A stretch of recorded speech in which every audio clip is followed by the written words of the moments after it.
바울은 디모데에게 자신이 주님에 대해서 증언하는 것과 또 주님을 전하다가 감옥에 간 것을 부끄러워하지 말고 하나님의 능력에 따라서 복음과 함께 고난을 받으라고 했습니다. 바울은 복음을 전하다가 감옥에 가게 되었는데 그렇게 감옥 간 거 부끄러워하지 않았습니다. 복음을 전해서 그 사람이 예수님을 믿게 되면 이제 그 사람은 과거의 사람, 이전의 사람이 아니죠. 새로운 피조물입니다. 새로운 사람이 됩니다. 이렇게 그 사람을 새로운 사람으로 만드는 것이 바울의 사명이죠. 그리고 이렇게 복음을 전하는 것이 그에게 가장 큰 소망을 주고 가장 큰 복을 준다는 것을 확신하고 있습니다. 그렇기 때문에 부끄러워하지 않죠. 그리고 복음을 전하면 하나님의 은혜와 사랑과 능력을 경험할 수 있습니다. 복음을 전하면 고난과 어려움이 있을 수 있는데 하나님께서 허락하시는 고난, 하나님께서 허락하시는 어려움은 우리가 감당할 수 있는 고난과 어려움만 허락하신다고 했습니다. 혹시 감당하지 못하면 그러면 피할 길을 주신다 이렇게 말씀하셨죠. 그렇기 때문에 하나님의 능력에 따라서 복음과 함께 고난을 받으라 이렇게 말씀을 하고 있습니다. 이렇게 복음과 함께 고난을 받으라 이렇게 명령한 바울은 복음이 무엇인지 복음에 관해서 9절부터 설명을 하고 있습니다. 9절을 보면 하나님이 우리를 구원하사 거룩한 소명으로 부르심은 이렇게 말씀하고 있습니다. 우리가 스스로 구원한 것이 아니죠. 하나님께서 우리를 구원하셨습니다. 하나님께서 우리를 구원하셨는데 하나님께서 우리를 구원하신 것은 그냥 구원하신 것이 아니라 우리를 구원하기 위해서 계획하고 준비하셨습니다. 우리가 구원받았는데 어느 날 갑자기 어떻게 하다 보니까 할 수 없어서 그래서 구원받은 것이 아니죠. 하나님께서 어떤 일을 하실 때 그렇게 아무런 준비 없이 아무런 계획 없이 그렇게 일을 하실까요? 그렇지 않죠. 우리도 어떤 일을 할 때 준비하고 계획하고 그 일을 합니다. 하나님도 마찬가지입니다. 하나님도 다 미리 준비하시고 계획하시고 그 일을 행하시지 그렇지 않고 아무런 준비 없이 그냥 갑자기 즉흥적으로 어떤 일을 하시는 그런 분이 아닙니다. 하나님께서 미리 계획하셨고 그 계획하신 것을 실행하셨습니다. 그래서 우리가 구원받은 것이죠. 우리가 말씀 한 구절 보도록 하겠습니다. 에베소서 1장 3절부터 6절까지 말씀 보도록 하겠습니다. 신약 성경 310페이지네요. 제 성경으로.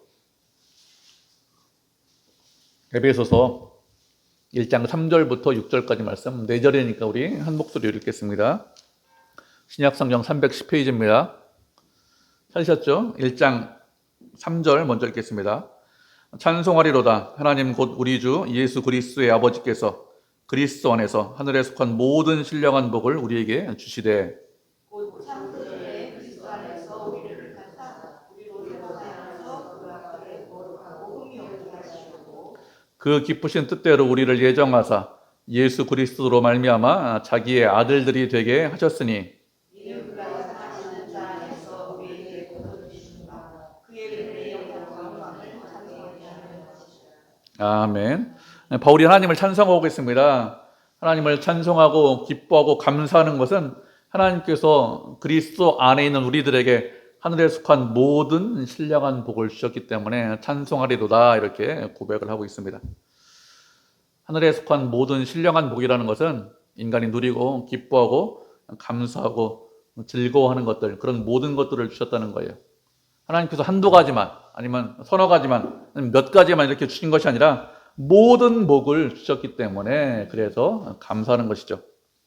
하늘에 속한 모든 신령한 복을 주셨는데 누구에게 주셨느냐? 그리스도 안에 있는 우리들에게 주셨습니다.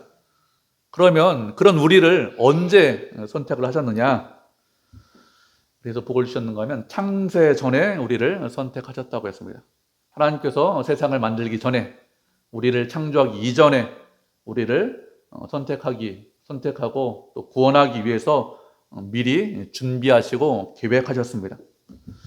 창세 전에 아버지 하나님께서 우리를 구원하시기로 정하셨습니다.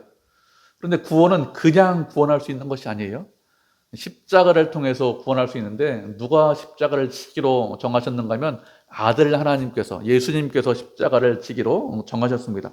그리고 그렇게 그 예수님을 믿어야 그리스도 안에 있어야 구원받을 수 있는데, 그렇게 주님을 믿을 수 있는 것은 성령 하나님을 통해서 믿을 수 있습니다. 그래서 성령 하나님을 통해서 우리가 믿을 수 있도록 그렇게 삼위 하나님께서 창조하기 전에, 우리를 만들기 이전에, 세상을 만들기 이전에 미리 준비하고 계획하셨죠. 그리고 준비하고 계획하신 그 일을 이제 역사적으로 실행하셨습니다. 예수님을 이 땅에 보내주셨고, 그리고 그 예수님께서 우리를 위해서 십자가를 지셨습니다. 그리고 그 예수님을 믿는 믿음을 지금 우리가 갖고 있죠. 이렇게 우리가 예수님을 믿는 것이 우연히 어떻게 하다 보니까 예수님을 믿게 되었다, 이렇게 된 것이 아니라 하나님께서 미리 구원을 계획하시고 준비하셨기 때문에 이런 일들이 있는 것입니다. 그렇기 때문에 지금 우리가 주님 앞에 나와서 예배드리는 것이죠. 하나님께서 준비하셨습니다. 하나님께서 예비하셨습니다. 그렇게 준비하신 것들이 실수하시는 것이 있을까요? 하나님께서 준비하신 것 실패하시는 것이 있을까요? 하나님은 실수하시거나 실패가 없으십니다. 모든 일을 다 이루시죠. 못 이루시는 것 있을까요? 그렇지 않습니다.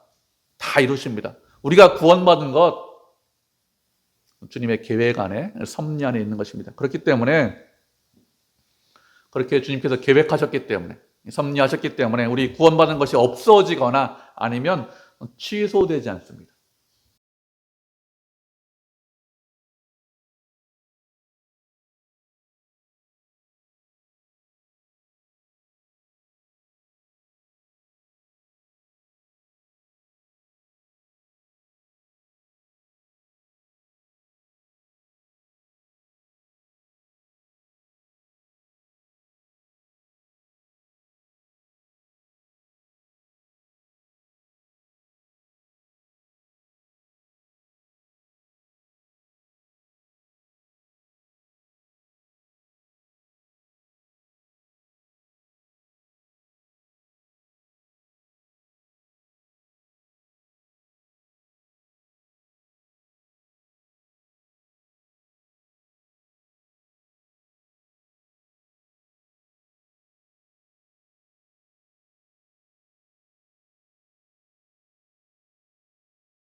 알지 못하기 때문에 이렇게 되는 것입니다. 하나님께서 우리에게 원하시는 것은 당신의 자녀로 만들기 위해서 구원하셨습니다. 자녀로 만든다는 것은 쉬운 말로 하면 그냥 호적에만 올린다고 자녀가 된다 이런 뜻이 아닙니다. 자녀로 만든다는 것은 자녀답게 만든다는 거예요. 백성답게 만든다는 것입니다. 그래서 거룩한 소명으로 부르셨다 이렇게 말씀하고 있는 것입니다. 하나님께서 우리에게 원하시는 것은 주의 거룩한 백성이 되기를 원하십니다.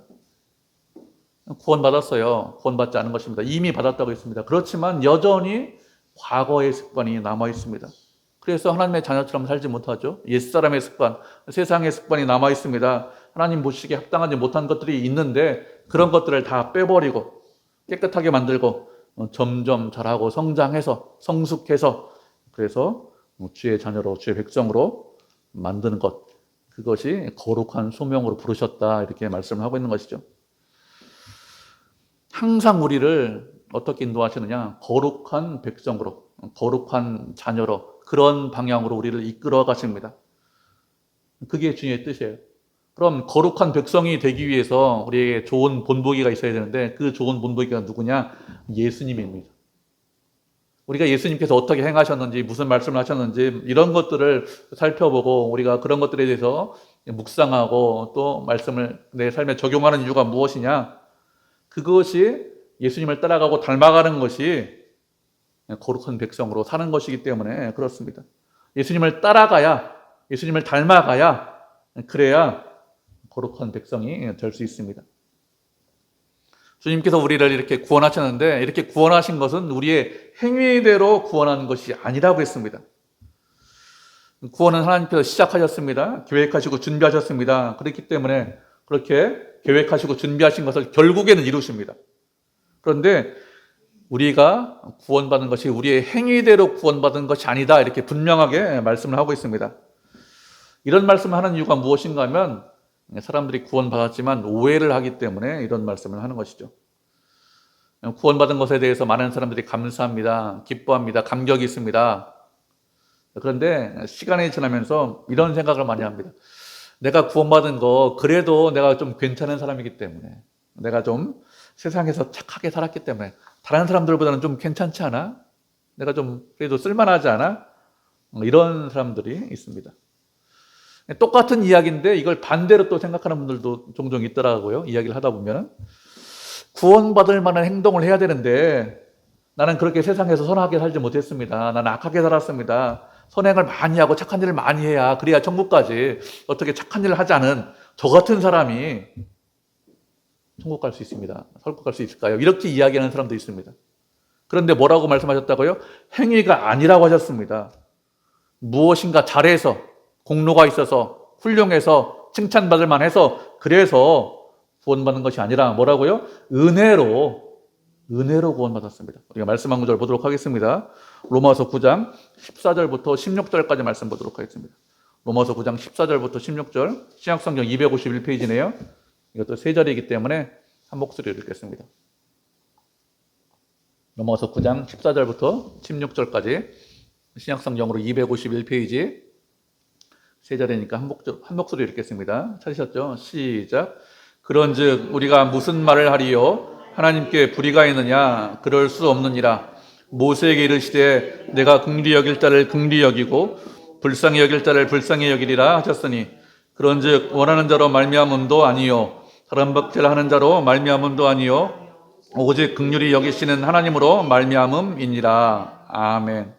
하나님은 아브라함의 하나님이고 이삭의 하나님이고 야곱의 하나님이시죠.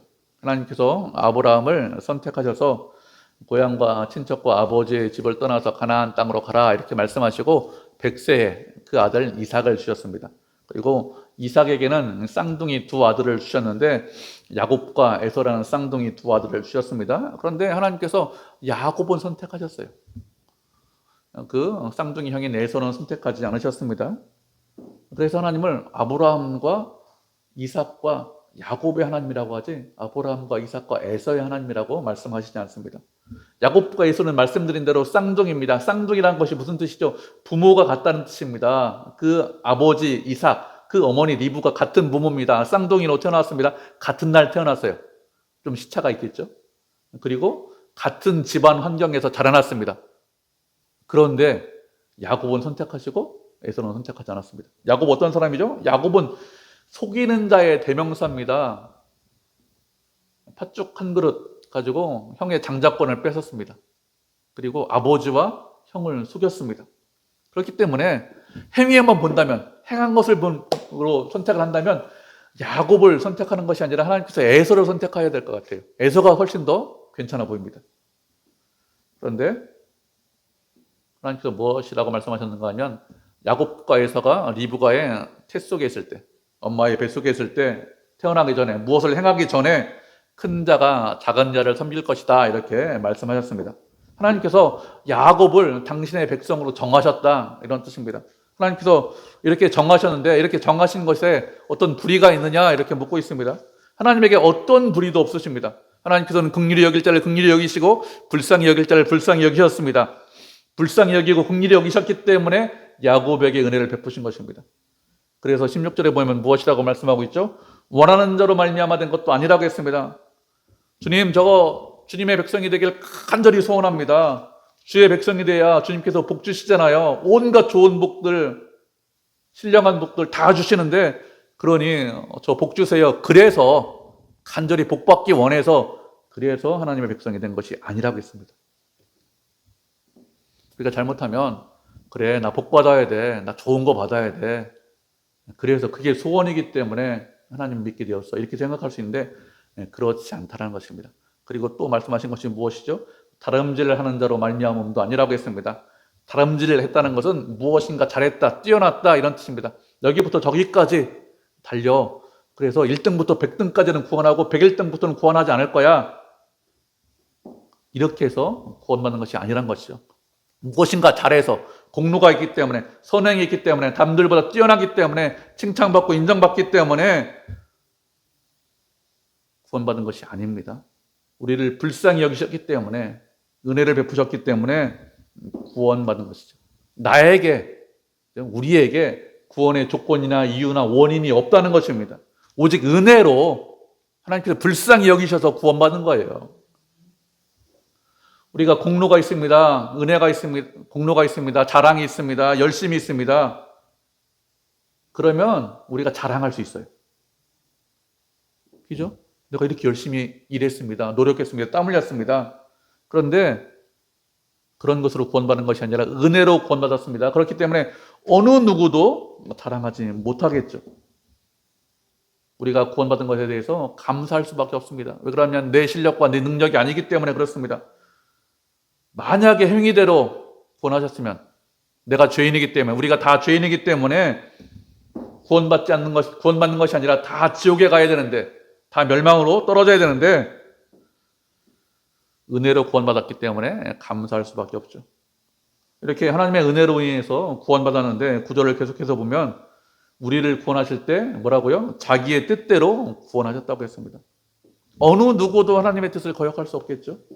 모든 일이 하나님의 뜻대로 이루어집니다. 우리가 구원받은 것, 하나님께서 우리를 영원 전부터 구원하시겠다, 이렇게 계획하셨습니다. 영원 전부터 알고 계십니다. 영원 전부터 우리를 사랑하셨습니다. 그래서 불쌍히 여기셨습니다. 그렇게 하나님께서 우리를 사랑하시고 위하시고 우리와 함께 하시는데 누가 우리를 대적할 수 있을까요? 어느 누구도 대적하지 못하겠죠? 바울이 복음과 함께 고난을 받으라, 이렇게 말씀하고 있습니다. 그러면서 또다시 복음에 대해서 설명하고 있습니다. 또다시 복음에 대해서 은혜로 구원받았다는 것을 설명하는 이유가 무엇이죠? 그렇게 설명하는 것은 복음에 대해서 명확하게 알고 있으면 세상을 두려워하지 않기 때문에 그렇습니다. 복음에 대해서 알지 못해요. 그러면 복음과 함께 고난을 받으라, 이런 말을 들으면 무슨 생각이 어떻게 듭니까? 나한테 고난 받으라고? 어려움 당하라고? 어떻게 내가 세상을 이기지? 나는 약하고 부족하고 힘이 없는데? 그러니까 두려움이 들어올 수밖에 없습니다. 그런데 복음을 알면 그렇지 않습니다. 하나님께서 창세전에 우리를 선택하셨습니다. 창세전에 하나님께서 계획하셨는데 그 계획 안에 누가 있다고요? 내가 있습니다. 우리가 있습니다. 세상에 환난이 있습니다. 핍박이 있습니다. 고난이 있습니다. 그래도 하나님의 뜻이 다 이루어지죠. 하나님께서 못 이루시는 거 있나요? 그렇지 않습니다. 하나님께서 원하시면 모든 것이 다 이루어집니다. 그 하나님의 계획 안에 우리가 있어요. 왜 두려워할까요? 세상보다 크신 하나님이 우리를 사랑하시는데, 우리를 위하시는데, 우리가 할 일은 두려워하는 것이 아니라 주님을 믿고 의지하면서 인내하는 것입니다. 우리에게 고난이 없다 이렇게 말씀하신 적이 없습니다. 복음과 함께 고난을 받으라 이렇게 말씀하셨습니다. 그렇기 때문에 분명히 말씀드리지만 복음과 함께 고난을 받으셔야 합니다. 그런데 복음과 함께 고난을 받아도 낙심하거나 실망하지 않습니다. 끝까지 인내할 수 있습니다. 왜 그런가 하면 혼자 고난받는 것이 아니라 복음과 함께 그리스도와 함께 고난받는 것이기 때문에 그렇습니다. 하나님께서 세상 모든 만물을 주관하십니다. 우리와 함께 하십니다. 우리를 사랑하십니다. 그렇기 때문에 두려워하거나 낙심할 이유가 없어요. 우리와 함께 하신다니까요. 우리를 위하신다니까요. 우리를 책임지십니다. 우리를 그냥 두시지 않아요. 그래서 복음에 대해서 또다시 설명하고 있는 것입니다. 복음에 대해서 명확하게 알고 있으면 세상에 두렵지 않습니다.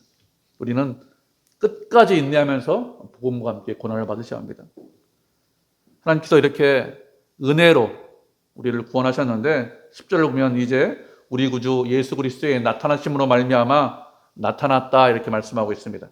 무슨 뜻인가 하면 하나님께서 우리를 창세 전부터 구원하시려고 그렇게 계획하시고 준비하셨는데 예수님께서 이 땅에 오심으로 인해서 그런 계획이 명확하게 드러나고 나타났다 이런 뜻입니다. 하나님께서 원하시는 것은 하나님의 뜻은 무엇이냐? 그리스도 안에 있는 모든 사람들을 구원하는 것이 하나님의 계획인데 그 계획이 예수님 때문에 알려지고 드러나게 되었습니다. 구약시대는 누가 하나님의 백성이냐? 아브라함의 후손이 이스라엘 자손이 하나님의 백성입니다. 구약시대에 구원받으려면 누구로 태어나야 돼요? 이스라엘 백성으로 태어나야 됩니다. 우리처럼 이방 사람, 우리 이방 사람이거든요. 이스라엘 백성들 아니잖아요. 그런 사람은 구원받지 못합니다. 그런데 신약시대는 예수님이 오신 이후에는 그렇지 않습니다. 이스라엘 백성으로 태어나야 구원받는 것이 아니라 그리스도 안에 있으면 예수님을 믿으면 누구든지 구원받을 수 있습니다. 그것이 하나님의 계획인데 그 하나님의 계획이 예수님께서 이 땅에 오심으로 인해서 아주 명명백백하게 드러났다는 것입니다. 우리가 말씀 한 구절 보도록 하겠습니다. 로마서 2장 28절 29절입니다. 신약성경 241페이지네요. 로마서 2장 28절 29절. 두 절이니까 이것도 한 목소리로 읽겠습니다. 로마서 2장 28절 29절. 찾으셨죠? 신약성경 241페이지 같이 읽겠습니다. 시작. 무릇 표면적 유대인이 유대인이 아니요 표면적 육신의 할례가 아니니라. 오직 이면적 유대인이 유대인이며 할례는 마음에 할지니 영에 있고 율법 조문에 있지 아니한 것이라. 그 칭찬이 사람에게서가 아니요 다만 하나님에게서니라. 아멘. 무릇 표면적인 유대인이 유대인이 아니라고 했습니다.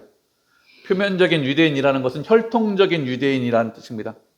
유대인으로 태어나야 그래야 유대인이다 이런 뜻이겠죠. 그리고 표면적인 육신의 할례가 아니라고 했습니다. 유대인이라는 가장 확실한 증거가 무엇이냐? 할례를 받는 것이 유대인이라는 가장 확실한 증거입니다.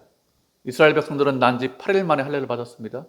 아브라함은 99세 때 할례를 받았고 아브라함 이후에 태어난 이삭부터 야곱 이런 모든 사람들은 난지 8일 만에 다 할례 받았습니다. 그렇게 난지 8일 만에 할례 받아야 그래야 하나님의 백성이 될 수 있는데 이렇게 할례를 통해서 유대인이다 이렇게 생각했는데 표면적인 혈통적인 그런 할례 그런 유대인 그것이 참 유대인이 아니라 이런 뜻입니다. 유대인은 어떤 사람이 유대인이냐? 이면적인 유대인이 유대인이라고 했습니다.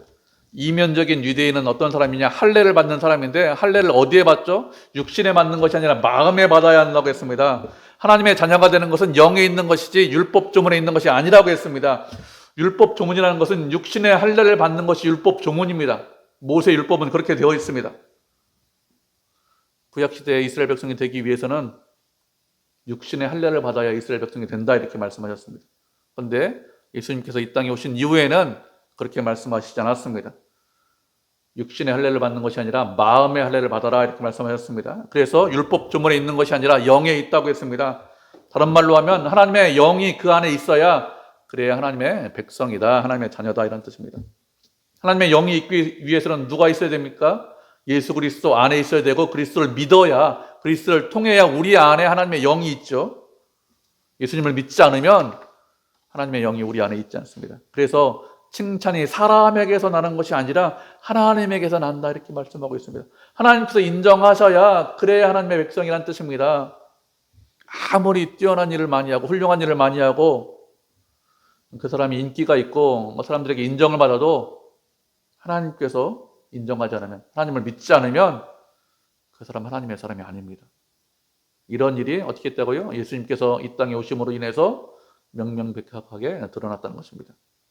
구약에도 이런 계획이 있었습니다. 이런 말씀이 있었습니다. 그렇지만 희미하게 있었습니다. 그런데 예수님께서 이 땅에 오심으로 인해서 그 아버지 하나님의 계획하심이 아주 명확하게 나타났습니다. 그리고 또 말씀하시는 것은 예수님께서 사망을 피하시고 복음으로써 생명과 썩지 아니할 것을 드러내셨다고 했습니다. 예수님께서 십자가를 지신 것은 우리에게 생명을 주시기 위해서 십자가를 지셨죠. 죄의 싹은 사망입니다. 모든 사람은 다 죽어야 됩니다.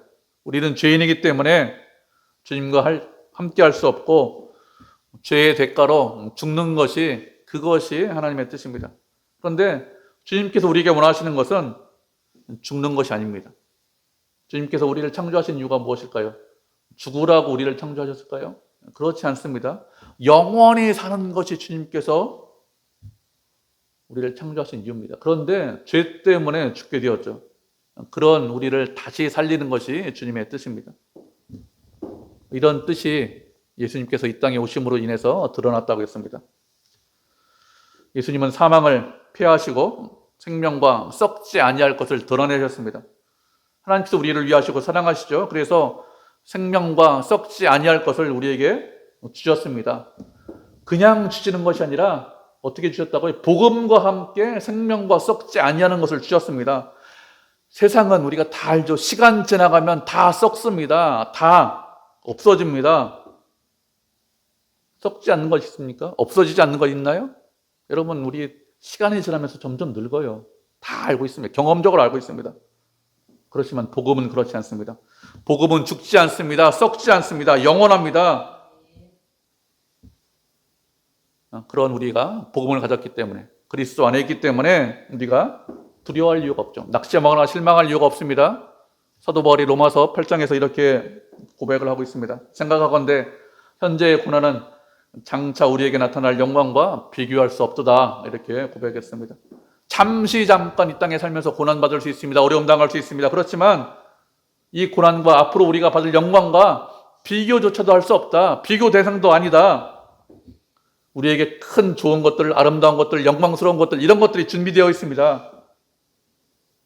그렇기 때문에 주님과 함께 걷는 이 길을 낙심하거나 실망하지 않으셔야 됩니다. 자랑스럽게 생각하셔야 됩니다. 주님께서 우리에게 고난을 허락하신 이유가 무엇이죠? 우리를 거룩한 백성으로 부르기 위해서, 주님의 뜻을 이루기 위해서, 주님의 하나님의 자녀답게 만들기 위해서 그렇게 하는 것이죠. 그렇기 때문에 우리가 감사하고 기뻐야 됩니다. 이렇게 복음에 대해서 설명한 바울은 11절을 보면 내가 이 복음을 위해서 선포자와 사도와 교사로 세우심을 받았다고 했습니다. 바울이 이런 말을 하는 것은 자신이 복음을 전하는 사도가 된 것에 대해서 감사하기 때문에 이런 말을 하는 것이죠. 바울은 로마서 1장에 보니까 자신은 복음을 부끄러워하지 않는다고 했습니다. 복음을 부끄러워하지 않는 것은 복음을 가장 자랑스럽게, 가장 의미 있고 가장 가치 있게 생각한다는 거예요. 복음을 가장 의미 있고 가치 있고 자랑스럽게 생각하는 이유가 무엇이냐? 복음은 모든 믿는 자에게 구원을 주시는 하나님의 능력이 되기 때문에 그렇다고 했습니다. 누구든지 그 사람이 예수님을 믿기만 하면 그 사람에게 구원을 주십니다. 세상에는 어떤 것도 우리에게 구원 주지 못해요. 그 사람이 많은 능력을 가지고 있습니다. 그러면 그 능력이 우리를 구원할 수 있을까요? 그렇지 않죠. 그 사람이 큰 부자입니다. 큰 부를 가지고 우리를 구원할 수 있습니까? 돈과 생명을 바꿀 수 있나요? 이런 못 바꿉니다. 칭찬이 있고 인기가 있고 무엇이 있어도 우리를 구원하지 못하죠. 사람을 구원하고 사람에게 생명을 줄 수 있는 것은 복음 말고 다른 것은 없습니다. 어떤 것도 우리에게 영원한 생명을 주지 못합니다. 복음은 영원한 생명을 주기 때문에 그래서 복음을 가장 자랑스럽게 생각한다. 이렇게 자랑하고 있습니다. 우리는 세상의 어떤 것으로도 만족하지 못합니다. 아무리 큰 것을 가지고 있고 아무리 큰 능력이 있고 큰 부가 있어도 그것으로 우리가 만족할까요? 만족하지 못합니다. 왜 그럴까요? 인간은 그런 세상에 있는 모든 것들보다 더 크고 더 위대하기 때문에 그렇습니다. 그래서 어떤 것으로도 우리가 만족하지 못합니다. 사람이 기뻐하고 만족하는 것은 영원한 것을 가지고 있어야 그래야 기뻐하고 만족할 수 있습니다. 그렇지 않고 영원한 것이 없으면 기뻐하고 만족할 수 있을까요? 결국에는 썩습니다. 결국에는 없어집니다.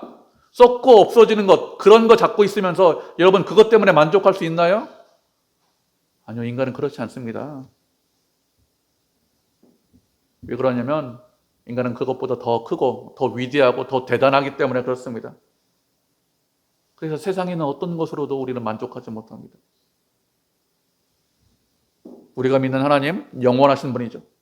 영원하시기 때문에 무엇을 주신다고? 영원한 생명을 우리에게 주십니다. 그냥 주시는 것이 아니라 복음과 함께 영원한 생명을 주십니다. 그렇게 복음과 함께 영원한 생명을 주셨기 때문에 그래서 그 복음을 자랑하고 그렇게 복음을 전하는 사도가 되고 선포자가 되고 교사가 된 것에 대해서 자랑한다. 이렇게 말을 하고 있는 것이죠. 이렇게 사도가 바울이 복음 전하는 것, 그리고 복음 때문에 자랑하고 있는데 그럼 우리는 어떤지 우리 자신을 살펴보셔야 됩니다.